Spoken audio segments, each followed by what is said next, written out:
ម្ចាស់អ៊ំក្រោកឡើងមកយើងកំពុងចង់រកឯងល្មមខ្ញុំម្ចាស់មកដើម្បីប្រាប់ថាព្រះអង្គត្រៀមកន្លែងគង់ថ្មីដល់ម្ចាស់អ៊ំហើយព្រះមេម្ចាស់មានន័យយ៉ាងម៉េចគ្មានការចាឈ្មោះបូជាសពនៅភ្នំបព្វបរោះទេយើងនឹងបញ្ចុះសពដោយគ្មានគុណសម្បត្តិនិងឋានៈតាក់ទងនឹងអតីតរាជាក៏មិនបានបញ្ចុះសពក្នុងរណ្ដៅរួមគ្នាមិនមែនបែបនោះទេម្ចាស់អ៊ំគ្រាន់តែប្រាជ្ញជីវិតយ៉ាងស្ងប់ស្ងាត់នៅក្នុងរាជវាំងបានពេលនោះត្រង់នឹងបានធ្វើពិធីបញ្ចុះសពរួមជាមួយនឹងអតីតព្រះរាជាបើរឿងទៅជាបែបនេះទៅហើយឯងត្រូវការអ្វីតបស្នងព្រះអង្គមេត្តាខ្ញុំម្ចាស់ណាត្រង់ឲ្យខ្ញុំម្ចាស់ចាត់ការរឿងនេះបើមិនទទួលត្រកូលនីវហ៊ូលូទេព្រះអង្គព្រមសន្យានឹងឯងទេ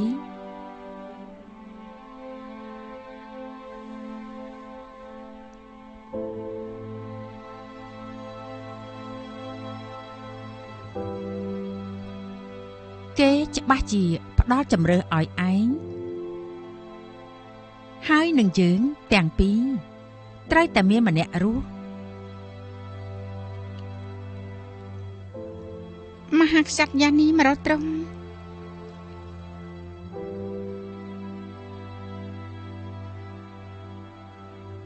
ឈិញអើឯងមកណែ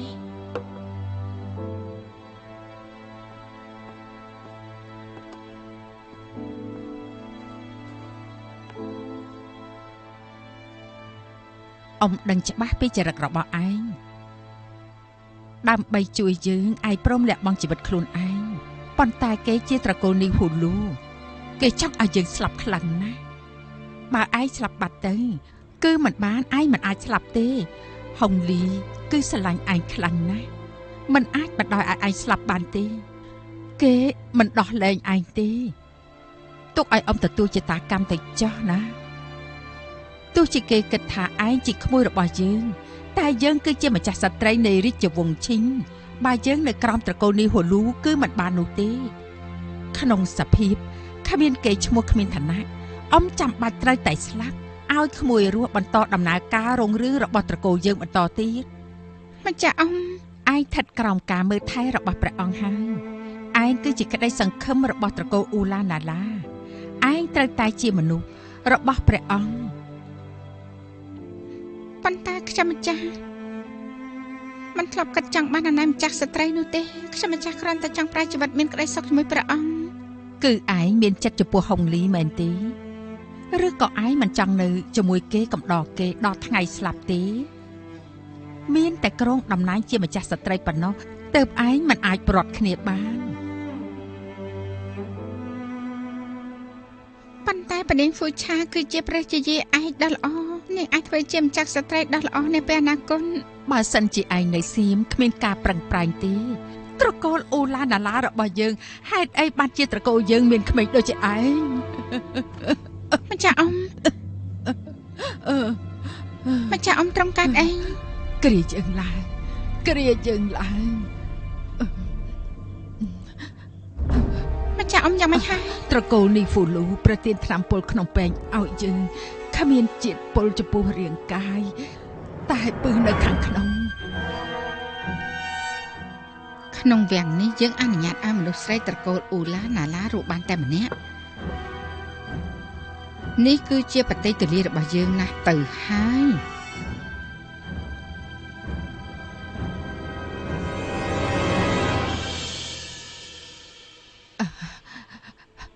ឈិញសម្លឹងមើលពេលអ៊ំស្លាប់ដើម្បីអះអាងថាយើងមិនបានត្រូវបង្ខំឲ្យស្លាប់គ្មានអ្នកណាធ្វើបាបយើងការលះបង់ជីវិតយ៉ាងតន់ហន់របស់យើងប៉ុន្តែម្ចាស់អ៊ំខ្ញុំម្ចាស់ជឿថាមហាក្សត្រយ៉ានេះបង្ខំត្រង់មុនពេលឯងនិងយើងមិនអាចធ្វើអ្វីបានឯងត្រូវតែមានជីវិតរស់នៅបន្តសូម្បីតែការស្អប់ក៏មិនគួរមានដែរឯងត្រូវតែធ្វើឲ្យត្រកូលនីវហ៊ូលូទុកជីវិតឯងត្រូវតែធ្វើឲ្យគេព្រមធ្វើជាមនុស្សរបស់គេឯងត្រូវតែធ្វើជាម្ចាស់ស្ត្រីដើម្បីសងសឹកនេះជាវិធីដែលឯងត្រូវសងគុណយើងឯងសំណាង ល្អខ្លាំងណាស់ដែលទទួលការទុកចិត្តពីព្រះអង្គកុំចង់ធ្វើជាមនុស្សដែលត្រូវគេបោះបង់ចោលដូចជាយើងឈិញត្រកូលអ៊ូឡានដាឡាមានមនុស្សស្រីត្រូវគេបោះបង់ចោលម្នាក់ហើយតទៅមិនឲ្យមានអ្នកទី2ទៀតទេ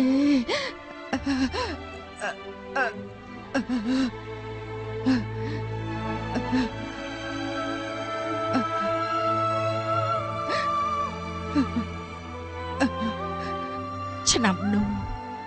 ការដាក់អតីតព្រះរាជាតែងតាំងយើងជាមហាក្សត្រយានីនោះគឺជាពេលដែលយើងមានក្តីសុខបំផុតមានកិត្តិយសណាស់យើងស្រឡាញ់យើងមិនចង់ចាក់ចែងចោលទេ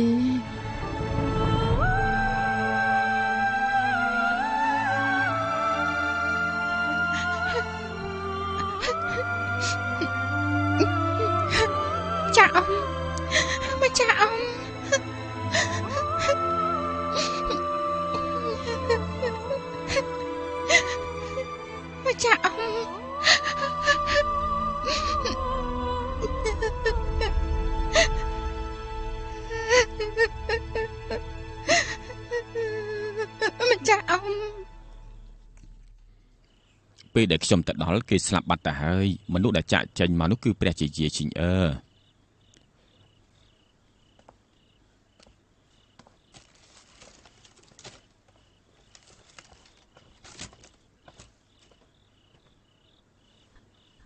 មហាក្សត្រយានីមនុស្សដែលចេញមកគឺជាព្រះជាយាឈិញពេលដែលឈិញហានទៅដល់ដំណាក់ឈិញរឿងគេក៏ស្លាប់បាត់ទៅព្រះមេអ្នកដែលនៅក្បែរខ្លួនសេស៊ីក៏សម្លាប់ខ្លួនទៅតាមគេស្លាប់ហើយ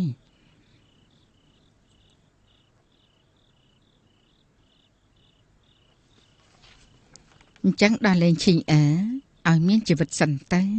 អញ្ចឹងការស្លាប់របស់គេនោះมันចាំបាច់ប្រកាសចេញទៅទេព្រះមេស្អែកនេះយើងទៅគាល់ព្រះអង្គពិភាក្សាចំពោះរឿងនេះសិនសូមទូលព្រះអង្គរងចាំដល់រាជពិធីចាប់សពគ្រប់មហាក្សត្រយានីនឹងរើទៅដំណាក់ស៊ីនីងព្រះមហេសីនឹងរើទៅដំណាក់កៅកៀងរាជដំណាក់6ទៀតនឹងបញ្ញាប់ជួសជុលឲ្យដល់ស្នំឯកទ្រង់ទៅដល់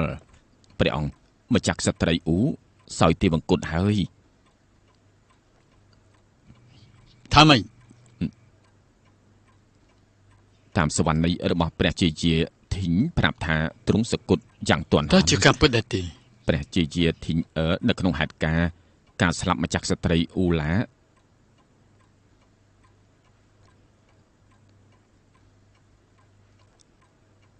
ប៉ុន្តែត្រូវទទួលដំណឹងមកថាត្រូវថ្នាំពុលមកពីណាទេមុននេះមហាក្សត្រយានីយើងទៅដំណាក់ជីងរឿង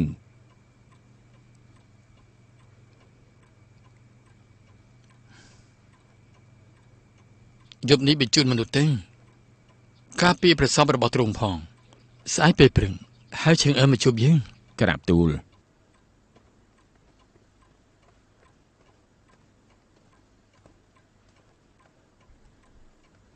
ម្ចាស់ស្ត្រីសោយទេបង្គត់ហើយហេតុអីក៏ទ្រង់សោយទេបង្គត់ដំណាក់អ៊ីងមិនបាននិយាយអីច្បាស់លាស់ទេគ្រាន់តែនិយាយថាព្រះអង្គភ្ញាក់ផ្អើលនៃការសោយទេបង្គត់របស់ម្ចាស់ស្ត្រីលឿនពេកវ៉ាងឆិនមិនហ៊ាននិយាយដល់ការសង្ស័យនៃការស្លាប់លើកនេះទេប៉ុន្តែមិនថានិយាយអីទេស្លាប់ទៅក៏ល្អដែរ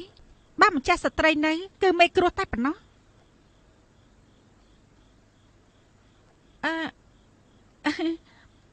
ពេលនេះយប់ណាស់ហើយអ្នកបងប្រហែលជានឿយហត់ហើយខ្ញុំម្ចាស់លាសិនហើយស៊ីនជួនដំណើរគេទៅព្រះមេ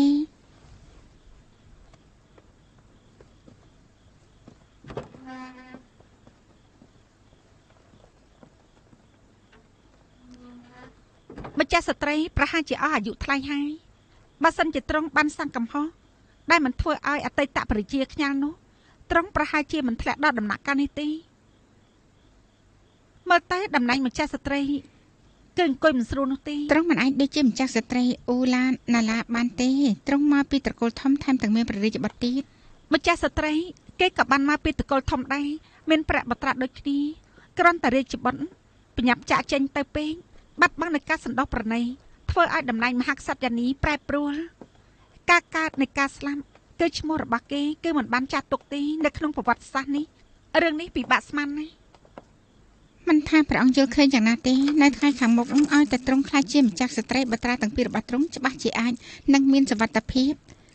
ហើយព្រះអង្គអាចសន្តោសប្រណីអ្នកណាបានទៀតទៅពួកយើងសុទ្ធតែសង្ឃឹមថាអ្នកម្នាងទៅនោះមិនអាចផ្ដល់កំណត់ដល់បត្រាពេលឆាប់ៗនេះបើសិនជាព្រះបត្រាធំឡើងហើយស្នប់ទាំងអស់នោះផ្ដល់កំណត់ដល់ព្រះបត្រាដែរក៏គ្មានអ្វីគួរឲ្យខ្លាចដែរក្រាបទូលដំណាក់សឿននេះគឺជាកន្លែងប្រថាប់របស់មហាក្សត្រយានីពីមុនព្រោះតែរាជដំណាក់របស់មហាក្សត្រយានីទើបផ្ដល់ភាពសំខាន់ផ្សព្វផ្សាយរាជបញ្ជាជួសជុលដំណាក់ដើម្បីឲ្យមហាក្សត្រយានីប្រថាប់នៅទីនោះពេលដែលជួសជុលដំណាក់សឿននេះគឺមិនអាចប្រថាប់បានទេអញ្ចឹងមហាក្សត្រយានីឲ្យគង់នៅសំណាក់សើកងមួយរយៈសិនទេទ្រង់គឺជាមហាក្សត្រយានីបើបណ្ដោយឲ្យមហេសីទ្រង់ប្រថាប់នៅទីនោះដែរគឺអ្នកក្រាបទូលព្រះអង្គគឺជាបុត្រកតញ្ញូចំពោះមហាក្សត្រយានីទូលបង្គំធ្វើតាមរាជបញ្ជា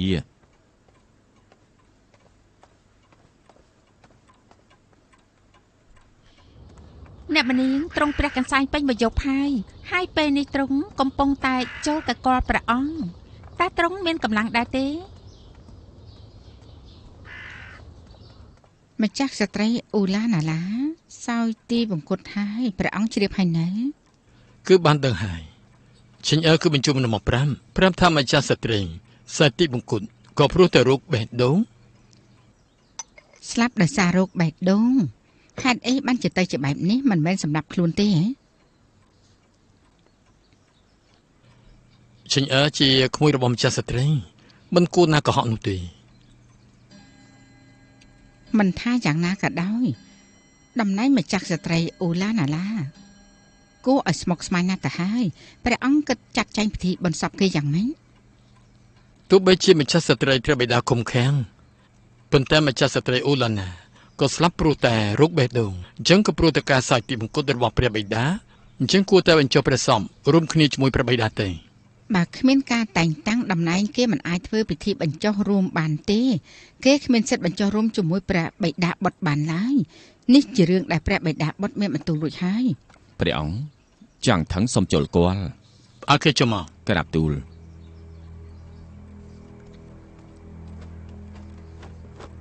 ទូលបង្គំថ្វាយបង្គំព្រះអង្គមហាក្សត្រយានី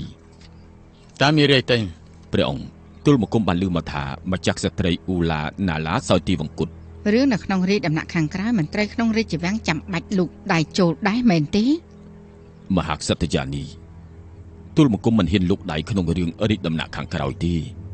ប៉ុន្តែម្ចាស់ស្ត្រីទ្រង់មានកិត្តិយសឬក៏អត់គួរតែបានទទួលការចាប់អារម្មណ៍ពីមនុស្សក្នុងរាជវាំងនេះគឺជារឿងរបស់នគរបើសិនជារឿងរបស់នគរទូលបង្គំគួរតែមានសិទ្ធិខ្លះរឿងសំនឹងកិត្តិយសច្បាស់ជាមានមិនខានរឿងម្ចាស់ស្ត្រីអ៊ូឡាណាសោយទីវង្គតហើយនោះដោយសារតែរឿងព្រះកិត្តិយសទើបធ្វើឲ្យម្ចាស់ស្ត្រីអ៊ូឡាណាឡាសោយទីវង្គតព្រះអង្គទូលបង្គំជល់ថានេះគឺជារឿងឃាតកម្មសូមព្រះអង្គស៊ើបឲ្យបានច្បាស់លាស់ក្រាបទូលតាំងតែពីបុរាណមកស្ដេចសោយទីវង្គតរាជដំណាក់ខាងក្រោយមានអ្នកត្រៀមកំដរស្លាប់ម្ចាស់ស្ត្រីអ៊ូឡាណាឡាសោយទីវង្គតមានអ្វីគួរឲ្យសង្ស័យទៅប៉ុន្តែការសោយទីវង្គតរបស់ម្ចាស់ស្ត្រីគឺម្ចាស់ស្ត្រីនគរឈិញសូម្បីអតីតព្រះរាជាក៏ដាក់ទោសម្ចាស់ស្ត្រីច្រើនឆ្នាំមកហើយអតីតព្រះរាជាធ្លាប់មានបន្ទូលថាទោះរស់ឬក៏ស្លាប់មិនជួបម្ចាស់ស្ត្រីទៀតដែរទោះបីម្ចាស់ស្ត្រីគ្មានកិត្តិយសក៏មិនសោយទីវង្គតដោយគ្មានហេតុផលបែបនេះដែរក្រាបទូលរកហេតុផលមិនឃើញលោកម្ចាស់ចាងនិយាយបែបនេះបានន័យថាម៉េចទៅព្រះជាយាទ្រង់មានលោកម្ចាស់ខាងនិយាយចំនួនត្រង់ហើយលោកម្ចាស់ខាងជាមនុស្សដែលប្រកាន់យុត្តិធម៌ការត្រួតពិនិត្យលើកនេះក៏ត្រូវតែមើលដែរក្រាបទូលព្រះអង្គខ្ញុំម្ចាស់សូមចូលគាល់ព្រះពរ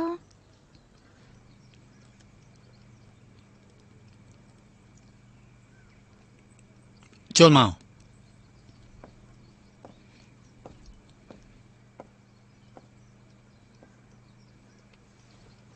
ខ្ញុំម្ចាស់សូមគោរពមហាក្សត្រយានីថ្វាយព្រះពរព្រះអង្គក្រឡានសូមគោរពព្រះស្នំ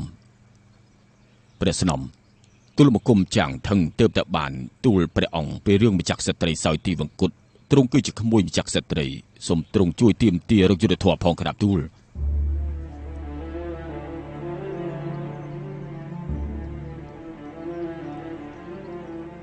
ឈិញអើម្ចាស់ស្ត្រីនឹងប្រមាតាសិតតែជាសាច់ញាតិនាងនិយាយត្រូវតែប្រយ័ត្នសម្ដីបន្តិចទេ ព្រះពរលោកម្ចាស់ចាងយើងក្រៀមក្រំនឹងការសោយទីមង្គលរបស់ម្ចាស់អង្គប៉ុន្តែយើងសង្ស័យណាស់ហេតុអីលោកមកស្រែកទាមទារយុត្តិធម៌ពេលនេះម្ចាស់អង្គរបស់យើងខ្លាចតែជាការចងចាំក្នុងរាជដំណាក់ជីងរឹងរបស់ទ្រង់ហើយការក្រៀមក្រំធ្វើឲ្យទ្រង់ធ្លាក់ខ្លួនឈឺជាច្រើនឆ្នាំព្រោះថាការសោយទីមង្គលរបស់តេតៈព្រះរាជាធ្វើឲ្យទ្រង់ក្រៀមក្រំបតីក៏សោយទីមង្គលយើងបានឃើញម្ចាស់អង្គចាក់ចេញទៅនៅចំពោះមុខជារឿងពិតមែនទេជារឿងប៉ិន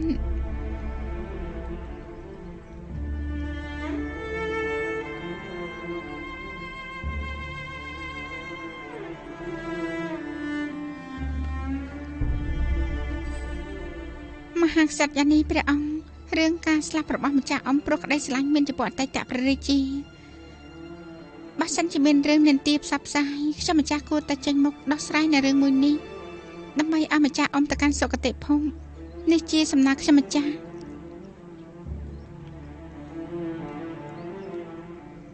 ព្រះមេតាពួកយើងគួរតែរៀបចំពិធីព្រះសមឲ្យស័ក្តិសមនឹងកិត្តិយស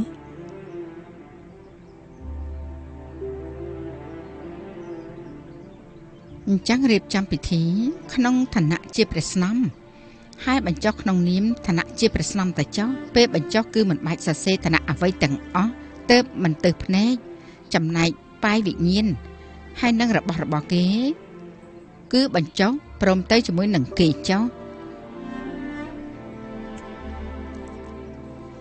ចឹងទៅក្រាបទូលតើលោកមានអ្វីជំទាស់ដែរទេនឹងរឿងម្ចាស់ក្សត្រីអង្គមុនគឺធ្វើតាមរាជបន្ទូលរបស់ព្រះអង្គទេចុះមហាក្សត្រយានីមានសវណ្ណីហើយទូលបង្គំគ្មានអ្វីចំទាស់ទេទូលបង្គំថ្វាយបង្គំលា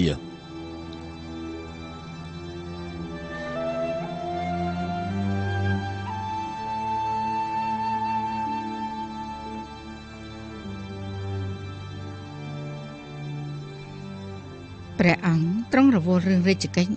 មេដាក៏ត្រឡប់ទៅវិញហើយសូមយាងព្រះមេដាយាងដំណើរមហាក្សត្រយានី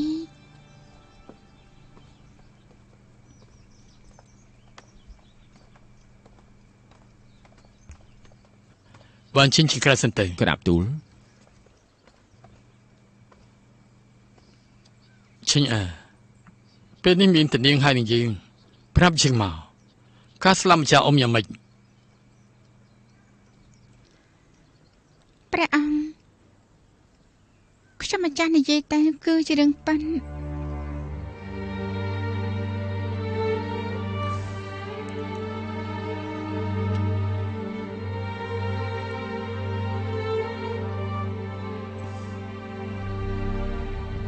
វាបានចប់អស់ហើយបណ្ដោយទៅតាមនឹងទេបើសិនជាមជ្ឈស្ត្រីអូឡាណានៅរស់វិញនោះទ្រង់ប្រកាសជាធ្វើនាងជាប់អន្ទាក់ពេលនេះទ្រង់បានចាកចេញទៅនាំគំនុំទៅជាមួយព្រះមេដាក៏ត្រូវបញ្ចប់ហេតុការណ៍នេះបានចប់សពក្រុមពេលនេះនាងកុំអាលទៅណាព្រះបិតាសោះខ្ញុំម្ចាស់យល់ហើយ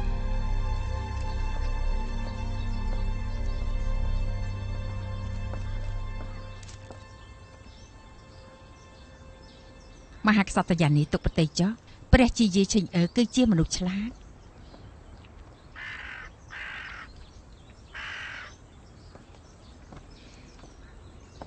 ខ្ញុំម្ចាស់សូមគោរពអញទៅសិនទៅនាងពិតជាចេញមកលឿនមែនមើលទៅអ្វីមករបស់នាងពិតជាជំនាញមែនហើយមិនហ៊ានលួចក្បត់យើងលួចរាយការណ៍ដល់ព្រះអង្គខ្ញុំម្ចាស់បានរៀបរាប់គ្រប់យ៉ាងចំពោះមុខលោកម្ចាស់ចាងរួចហើយដាកំដរយើងបន្តិចទៅអ៊ំរបស់ឯងស្លាប់បាត់ហើយនិយាយរឿងរបស់គេឲ្យយើងស្ដាប់បន្តិចមកម្ចាស់អ៊ំចង់បានអំណាចមហាក្សត្រយ៉ាងនេះមកហើយមិនមែនដើម្បីកិត្តិយសត្រកូលទេ ប៉ុន្តែការដែលម្ចាស់អ៊ំគាត់ចង់នៅក្បែរប្រកាយអតីតព្រះរាជាមិនថាស្លាប់ឬរស់ក៏ដោយប៉ុន្តែអតីតព្រះរាជាធ្លាប់មានបន្ទូលជាមួយម្ចាស់អ៊ំថាជាតិនេះមិនចង់ជួបទ្រង់ទៀតទេតែម្ចាស់អ៊ំអស់សង្ឃឹមម្ចាស់អ៊ំមិនបានទទួលក្តីស្រឡាញ់ពីព្រះរាជាដូច្នេះគេជ្រើសរើសយកផ្លូវការពារនាងមើលទៅនាងមានមន្តស្នេហ៍មិនធម្មតាទេម្ចាស់អ៊ំស្រឡាញ់ខ្ញុំម្ចាស់ណាប៉ុន្តែនៅក្នុងរាជដំណាក់មួយនេះមនុស្សដែលអាចការពារខ្ញុំម្ចាស់បានមានតែមហាក្សត្រយ៉ានីមួយអង្គប៉ុណ្ណោះហាគឺ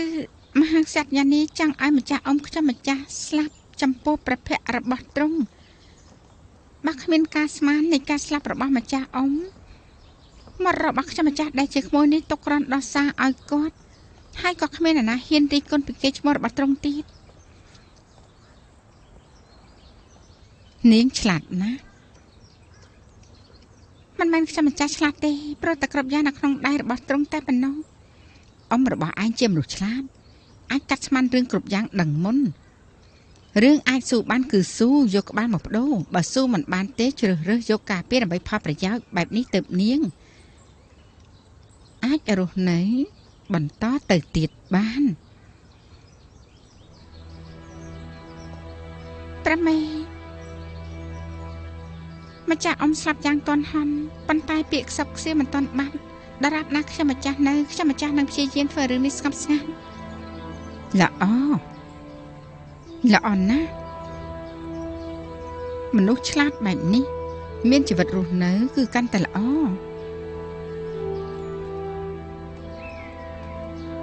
ប្រគុណមហាក្សត្រយ៉ានីព្រះជាយា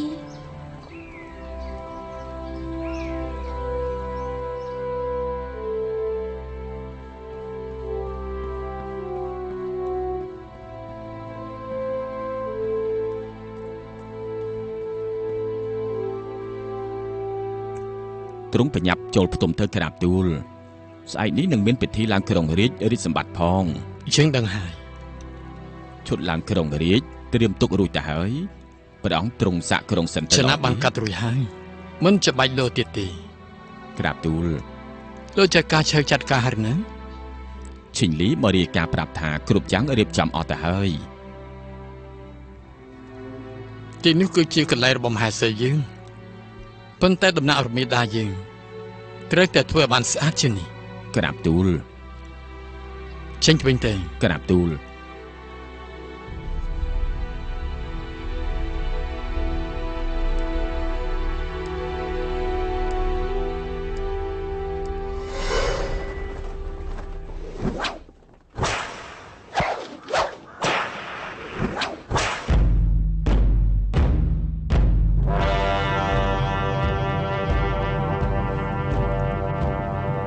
រជ្ជកាលយងជីងត្រូវបានបញ្ចប់នៅឆ្នាំទី13ថ្ងៃទី3ខែ9បុត្រាហុងលីឡានសៃរីក្នុងព្រះនាមអធិរាជឈៀនឡុងបានបដូររជ្ជកាលទៅជាសម័យកាលរាជការឈៀនឡុងឆ្នាំទី1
លុតជង្គង់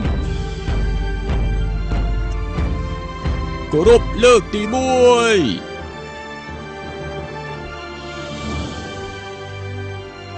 គោរពលើកទី2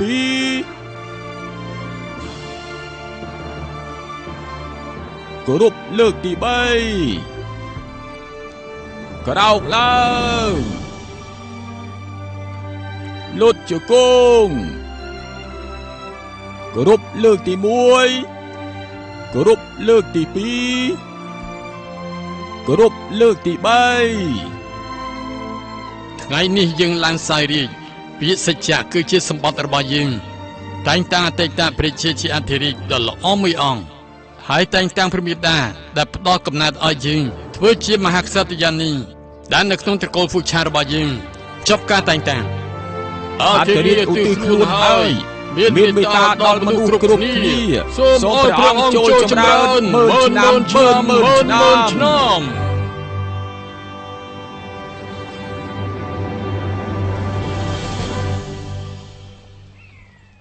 ដើរប្រយ័ត្នប្រយែងមហាក្សត្រយានីរើរីកដំណាក់គឺជារឿងធំព្រះអង្គបុត្រកតញ្ញូបានរៀបចំដំណាក់នេះសូវឲ្យត្រង់ធ្វើការប្រតិបត្តិបានល្អពេលនេះគ្រាន់តែចាំមើលព្រះអង្គគង់នៅចម្រើនរុងរឿងជានិរន្តរ៍ចុះរឿងរៀបចំពិធីបន្សពម្ចាស់ស្ត្រីអង្គនុនដល់ណាហើយសពគ្រប់ហើយមិនឲ្យរឿងនោះជារឿងសំខាន់នៅក្នុងមង្គលឡើងសោយរាជរបស់ព្រះអង្គបានទេខ្ញុំម្ចាស់បានរៀបចំដោយសម្ងាត់រួចហើយដើរឲ្យបានស្រួលបួលបន្តិចដើរឲ្យបានស្រួលបួលបន្តិចដើរឲ្យបានស្រួលបួលបន្តិចឈប់ដាក់ក្រេស្នែងចុះមហាក្សត្រយានីពួកយើងមកដល់ហើយក៏ដំណាក់សៅខាងពីបុរាណមកមហាក្សត្រយានីត្រូវប្រថាប់នៅដំណាក់សៅនីងក្រាបទូលមហាក្សត្រយានីដំណាក់សៅនីងកំពុងតែជួសជុលពេលនេះមិនអាចប្រថាប់បានទេក្រាបទូលដំណាក់សៅខាងជាកន្លែងសម្រាប់ស្រីស្នំឬក៏ឲ្យមហាក្សត្រយានីនិងស្នំនៅទីនោះជាមួយគ្នាមែនហើយដូច្នេះព្រះអង្គបានផ្ដែផ្ដាំជាពិសេសមហាក្សត្រយានីប្រថាប់នៅទីនេះតែមួយរយៈប៉ុណ្ណោះដើម្បីរៀបចំឲ្យសមកិត្តិយសរបស់មហាក្សត្រយានី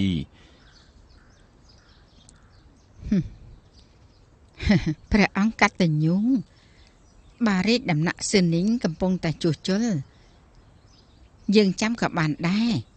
ចូលទៅក្នុងសិនទៅមហាក្សត្រយានីទ្រង់ប្រយ័ត្នផងក្រាបទូល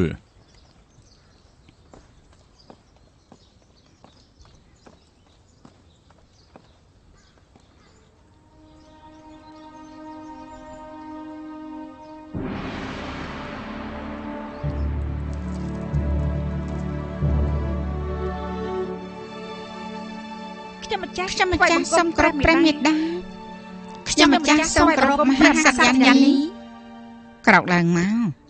អរព្រះគុណមហាក្សត្រយានីគ្រប់គ្នាអង្គុយទៅពីមុនយើងក៏ធ្លាប់ធ្វើជាអ្នកម្នាងដែរ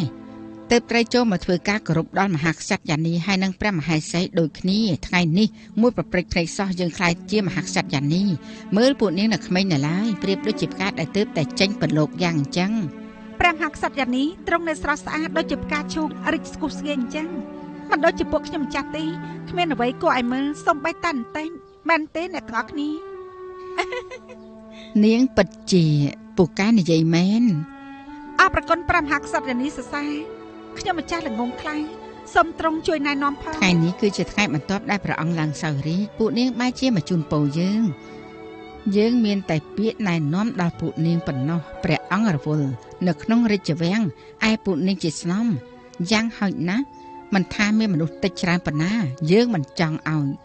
កូនឈើដែលតូចទាបលូតលាស់បានផលល្អទេពួកនាងទាំងអស់គ្នាបានយល់ហើយនៅអរព្រះគុណព្រះមហាក្សត្រយានីពួកខ្ញុំម្ចាស់នឹងចាំទៅម្ចាស់ស្ត្រីហើយនិងអ្នកម្នាងផ្សេងគឺត្រូវមកប្រថាប់នៅដំណាក់ឈើខាងដំណាក់ទាំង6ជួសជុលចិត្តរួចរាល់ហើយពួកនាងអាចទៅនៅទីនោះបានក្នុងឋានៈជាម្ចាស់ស្ត្រីត្រូវថែរក្សាច្បាប់ទម្លាប់ដំណាក់ក្រោយឲ្យបានល្អនោះជាតួនាទីរបស់ពួកទ្រង់ហើយខ្ញុំម្ចាស់ដឹងច្បាស់ព្រះអង្គក្រុងរាជប្រគល់រាជដំណាក់ទាំង6ថ្វាយម្ចាស់ស្ត្រីរឿងទាំងអស់នេះខ្ញុំម្ចាស់នឹងធ្វើឲ្យអស់ពីសមត្ថភាពបើសិនជាបុត្រមិនយល់សូមមេដាណែនាំផងចា៎ក្រៅពីរឿងនេះនៅមានរឿងមួយទៀត តាំងពីបុរាណគឺផ្ដល់ភាពសំខាន់ចំពោះព្រះបត្រាច្បងព្រះអង្គមានព្រះអរោះជាមួយនឹងម្ចាស់ស្ត្រីហើយគឺយ៉ងហួងចំណែកឯបត្រាច្បងយ៉ងលៀនក៏មានបត្រាថែមមួយអង្គទៀតគឺជារឿងសំខាន់បត្រាដំបងរបស់ព្រះអង្គត្រូវឡើងជារាជទាយានចាត់ទុកថាមានមោទនភាពខ្លាំងណាស់ដូច្នេះពួកយើងត្រូវតែបំពេញទៅតាមតួនាទីដើម្បីឲ្យបត្រាច្បងត្រូវឡើងសោយរាជបន្តពីព្រះអង្គនោះគឺជាការកំណត់ព្រះមេមហាក្សត្រយានីក្រូចដែលបេះមកពីភូជៀនជូអែមសូមទ្រង់យាងសោយហើយយ៉ាហេតុអីចំណាយកម្លាំងច្រើនដើម្បីរឿងអត់ប្រយោជន៍យើងមិនសើប្រមាណម៉ាត់ទេឲ្យតែធ្វើឲ្យទ្រង់សោយបានសំបីតែមួយម៉ាត់ក៏ដោយក៏ជាវាសនារបស់ក្រូចនេះដែរមនុស្សដែលមានវាសនាពិតប្រាកដប្រហែលជាមិនមែនមនុស្សដំណាក់សើខាងនេះទេព្រះអង្គគឺជាបុត្រកតញ្ញូណាស់ជួសជុលដំណាក់សេនីងឲ្យរួចរាល់មុនឲ្យមហាក្សត្រយានីរើទៅព្រះអង្គមើលពីសម្បកក្រៅគឺកតញ្ញូប៉ុន្តែមើលឲ្យច្បាស់មិនប្រាប់យើងមួយម៉ាត់ក៏បញ្ជូនយើងមកនៅដំណាក់នេះគឺចេតនាច្បាស់ណាស់មែនហើយព្រះមេ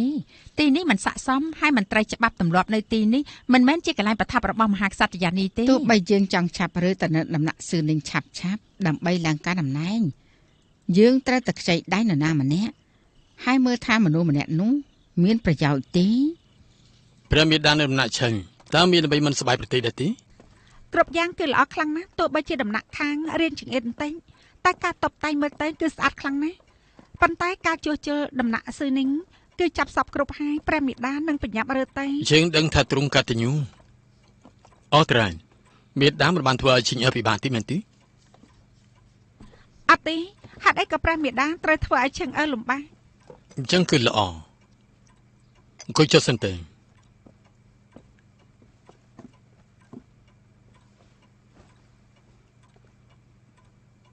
ម្ចាស់ស្ត្រីតើមានដឹងដែរទេហេតុអីដាក់ថារីកដំណើរយ៉ាងសិនខ្ញុំម្ចាស់មិនដឹងទេនៅពេលដែលព្រះបិតានៅមានប្រជជនទ្រង់គឺតែងតែនឹកដល់ពាក្យមិញជឿយ៉ាងសិនមនុស្សយើងគឺតែងតែមានបំណងប្រាថ្នាដូច្នេះតែងតែមានកំហុសដូច្នេះកំហុសគឺកើតឡើងដូចគ្នាព្រះអង្គប្រថាប់នៅទីខ្ពស់គ្រប់យ៉ាងប្រៀបនឹងស្មាមេឃហើយទ្រង់គឺជាព្រះអង្គនេះគឺជារឿងធម្មតាដែលត្រូវលះបង់បំណងប្រាថ្នាដើម្បីរងាប់ដោយចិត្តវិញ្ញាណប៉ុន្តែពួកយើងគ្រាន់តែជាស្នំហើយខ្ញុំម្ចាស់ត្រូវពឹងពាក់ទៅលើព្រះអង្គដូច្នេះយើងសង្ឃឹមថាទ្រង់នឹងចាត់ចែងដំណាក់ខាងក្រោយឲ្យបានល្អធ្វើឲ្យរឿងដែលមិនល្អคล้ายទៅជារឿងល្អត្រូវធ្វើឲ្យដំណាក់ខាងក្រោយមានភាពស្ងប់ស្ងាត់ខ្ញុំម្ចាស់យល់ហើយប៉ុន្តែខ្លាចតែគ្មានសមត្ថភាពនៅក្នុងការធ្វើឲ្យសម្រេចនោះទេទ្រង់អាចធ្វើបានទ្រង់គឺជានារីដ៏ស្អាតឆ្លៀសវៃឲ្យតែធ្វើដោយចិត្តស្មោះយ៉ាងណាក៏ដោយបាននិយាយទៅគ្មានអ្វីថាមិនយល់ទេព្រះអង្គណែនាំដល់ខ្ញុំម្ចាស់នឹងចង់ចាំខ្ញុំម្ចាស់មិនហ៊ានភ្លេចទេព្រះអង្គទ្រង់នឿយហត់ពេញមួយថ្ងៃហើយបញ្ញាប់ចូលផ្ទុំទៅប្រពន្ធម្ចាស់ស្ត្រីឆាប់ទៅសម្រាប់ទៅខ្ញុំម្ចាស់ថ្វាយបង្គំលា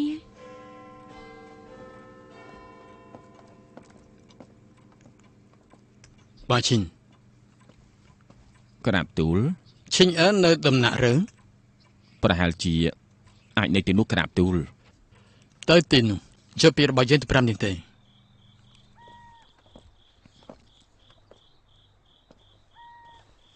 សូមគោរពអ្នកមនាងព្រះអង្គឲ្យលោកយករបស់នេះមកមែនទេក្រាបទូលព្រះអង្គជ្រាបថាទ្រង់នៅកំដរព្រះសពនៅទីនេះទ្រង់កំពុងតែសោកសៅព្រះអង្គឲ្យទូលបង្គំយកទឹកស៊ុបមកថ្វាយទ្រង់ដើម្បីបើកម្លាំងហើយនឹងព្យាបាលព្រះកាយដើម្បីកុំឲ្យនឿយហត់ព្រះអង្គមានបន្ទូលថាក្រោយស្ថានភាពបច្ចុប្បន្នធ្វើឲ្យទ្រង់លំបាកហើយនោះព្រះអង្គមិនបានភ្លេចថាទ្រង់និងព្រះអង្គគឺជាមនុស្សដែលមានចិត្តដូចគ្នាបើសិនជាមានរឿងអ្វីផលអ្វីមិនល្អសូមឲ្យទ្រង់ចងចាំបន្ទូលព្រះអង្គ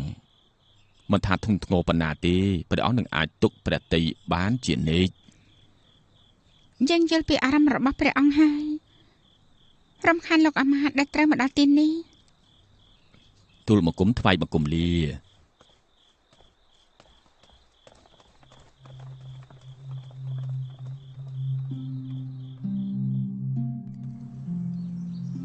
ព្ ព្រះមេតាតំណាញ់ភិនហ្វេបញ្ជូនត្រឡប់មកវិញពីលើកហើយបាត់ធ្វើអ្វីមិនសមតាមមែនទេប្រមេម្ចាស់ខ្ញុំម្ចាស់មិនដឹងធ្វើម៉េចទេបុត្រគឺជាម្ចាស់ស្ត្រីត្រូវតែលម្អិតគ្រប់រឿងมันអាចធ្វើប្រហែសចំពោះរឿងអ្វីមួយបានជាដាច់ខាតព្រះមេតាទ្រង់មិនសប្តិនឹងតំណែងនោះទេគឺជាកំហុសរបស់ខ្ញុំម្ចាស់សូមព្រះមេតាយល់ពីបំណងរបស់ខ្ញុំម្ចាស់ផងប្រមេម្ចាស់អូឡាណាឡានៅណាអ្នកម្នាងកំដៅសព3ថ្ងៃហើយថ្ងៃនេះជាពិធីចាប់សពគ្រប់ហើយប្រមេអញ្ចឹងគេគួរតែមកហើយស៊ូជាមហាក្សត្រយានីអ្នកម្នាងឈិញមកហើយព្រះមេអញ្ចឹងឲ្យគេចូលមក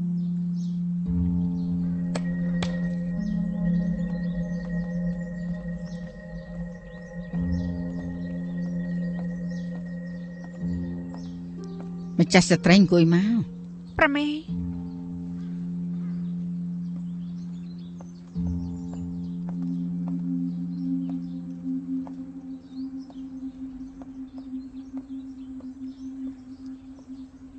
ខ្ញុំម្ចាស់សូមគ្រប់មហាក្សត្រយានីម្ចាស់ស្ត្រី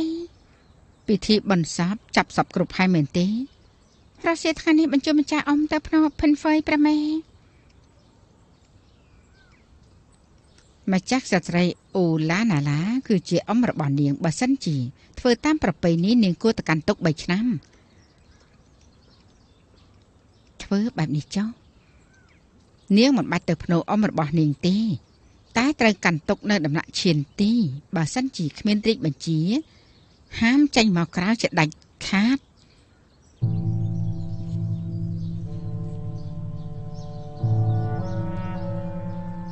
ហេតុអីក៏ត្រូវកាន់ទុកដោះទៅ3ឆ្នាំគ្រប់យ៉ាងត្រូវមើលលើខ្លួនគេកតញ្ញូប៉ុណ្ណា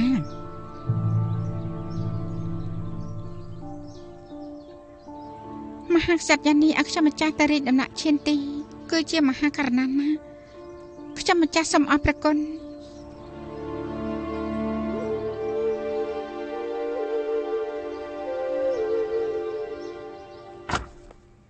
ហើយបានជាប្រមេតាដកតំណែងអូឡាណាតំណែងឈិញធ្លាក់ម្ដងមួយឲ្យនាងធ្វើជាស្នំឯកពិតជាធ្វើនាងពិបាកហើយនាងគួរតែធ្វើជាព្រះស្នំ